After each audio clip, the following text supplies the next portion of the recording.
भारत में 5 में से 1 व्यक्ति अपने जीवन में कभी न कभी मानसिक कठिनाई या मानसिक बीमारी से प्रभावित होता है। मानसिक तनाव और मानसिक कठिनाई सामान्य हैं।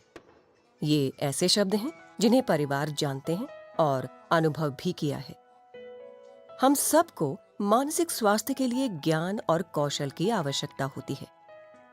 जिन लोगों को मानसिक कठिनाई या मानसिक रोग होता है, उनको भी ज्ञान और कौशल की आवश्यकता होती है।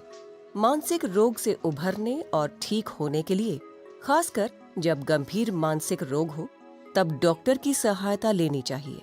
मानसिक स्वास्थ्य के लिए हर व्यक्ति को ज्ञान और कौशल की आवश्यकता पड़ती है। यहाँ कुछ उदाहरण हैं जो हमको कुछ विचार दे सकते हैं कि दूसरों ने किस प्रकार अपने आप को मानसिक बीमारी से उभारा है और अपने मानसिक स्वास्थ्य को बरकरार रखा है। पहले तो ऐसे तकलीफ थी, मुझे कभी कभी ज्यादा गुस्सा आता, चिड़चिड़ापना आता था ना। बहुत ज्यादा क्यों होता था ऐसा? जैसे टेंशन हो जाती थी। तो आते वक्त जब मसूरी आई थी तो वो सारी ज्वेलरी चोरी हो गई मेरी। मसूरी से पंजाब से मसूरी आ रहे थे तो आपकी ज्वेलरी चोरी हो गई। हाँ जी। उसके बाद जब मैंने अटैची खोली तो शौक हो गई एकदम से। बस उसी के लिए दिन रात सोचना कि अब ये चीज़ें कब दोबारा कब जुड़ी जाएंगी।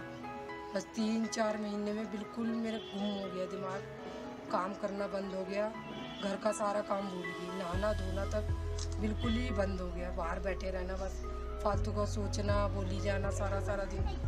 हाँ मैंने मर जाना। हाँ जी, नींद बिल्कुल बंद हो गई थी आनी। रात भर 1 महीना तो पूरे में सोई नहीं। तकलीफ होती थी, बहुत ज्यादा होती थी।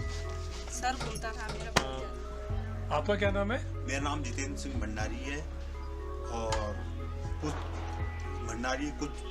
इलाज हमने, थोड़ा डिप्रेशन की प्रॉब्लम है और थोड़ा मुंह में बोलने की आदत है और थोड़ा हेजिटेशन भी है। अच्छा, हेजिटेशन भी है। अपने। अच्छा। घर के कार्यों में हाथ बटाएं, अपने बर्तनों को धोना, खाना बनाना, सफाई करना और बच्चों का ध्यान रखना अपने आप को मानसिक रोग से उभारने के लिए महत्वपूर्ण है और परिवार के लोग भी खुश रहते हैं। तकलीफ देने वाले विचार और व्यवहार को बदलो, सकारात्मक सोच रखें। चाहे जीवन में कितनी भी कठिनाई हो, ये एक अच्छी आदत है कि हम प्रतिदिन जरा सोचें 3 ऐसी चीजों के लिए जिसके लिए हम धन्यवादित हो सकते हैं। त्योहारों, धार्मिक कार्यों में भागीदारी लें और प्रार्थना या पूजा करना एक माध्यम हो सकता है परिवार और समुदाय सम्मिलित होने के लिए। इलाज में अपनी भागीदारी का चुनाव करना और जरूरत पड़े तो दवाई लेना।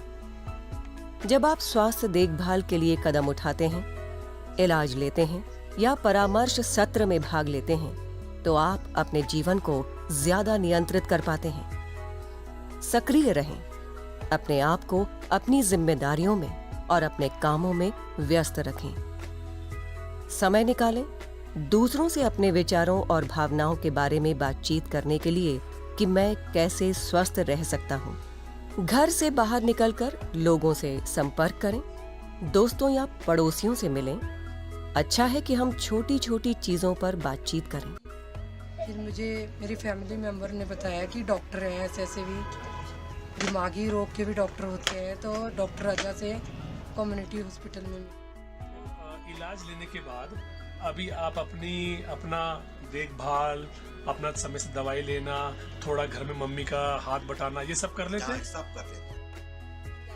तो कमला जी आपके इन्होंने पास कई बार हमारा रिजल्ट लिया, टेस्ट लिए। हाँ। हमने इनसे सवाल पूछे कि जब हमें गुस्सा आता था क्या करना चाहिए। इन्होंने 2-3 सवाल पूछे। हाँ। हम करते हैं अभी भी वो करते हैं। हाँ, जैसे टेंशन पे आ गए, चलो इधर उधर बाहर जाओ घूमने, हाँ। फिर टेंशन दूर करने जाओ। तो अच्छा। हमने ऐसे ही करने शुरू करा। अच्छा, तो कमला इसके जी बाद हमारे थोड़ा कम अपना आप ही बोलने लगे। काम होने लगा। तो मतलब कमला जी आपके पास आती हैं हाँ, तो ये इन्होंने बहुत बार सवाल लिए हमसे और आपसे मतलब इनसे बातचीत करके और जो कुछ इन्होंने बताया उससे आपको काफी मदद हुआ। हाँ, मदद हुआ है। और इन्होंने सबसे बड़ा प्यार दिया है कि नहीं बेटा ऐसा नहीं होता है, ऐसा नहीं होता। अच्छा। सोचिए जब प्यार से एक इंसान इतना नॉर्मल आ सकता है, हाँ, क्या फायदा इसे अच्छा। गुस्से और इस चिड़चिड़ापन।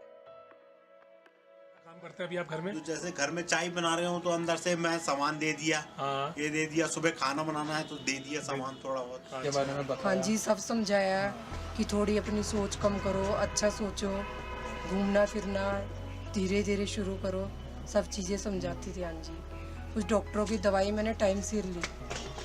अगर दवाई लेने की सोच भी नहीं थी तब भी लेती थी दवाई। हाँ जी, 3 महीने में ये बीमारी मेरी कवर होना शुरू हुई। देना, दूसरों के लिए अपना समय देना, अपने विचार देना। उदाहरण के लिए बच्चों को होमवर्क करने में मदद करना, घर के लिए राशन खरीदना। दूसरा है सक्रिय रहें।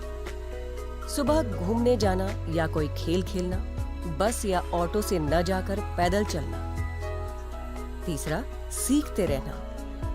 हमारा दिमाग ज्यादा स्वस्थ रहता है जब हम कोई चीज सीखते हैं। सीखते रहें, जैसे कोई अच्छा भोजन बनाना सीखना, हाथों के द्वारा कुछ हुनर को सीखना। चौथा है ध्यान रखना। हमारे आसपास काफी चीजें हैं जो हमें आनंद देती हैं, जैसे बच्चों को खेलते देखना, बंदरों को देखना, चिड़ियों को देखना आदि। और अंतिम 5वां है जुड़ाव। संबंधों के द्वारा लोगों के साथ समय बिताने, दोस्तों के साथ बैठने, परिवार में बीमार सदस्य को देखने जाना और बस में किसी से बात करने के द्वारा हम सब लोग अपने जीवनों को फलता फूलता देख सकते हैं।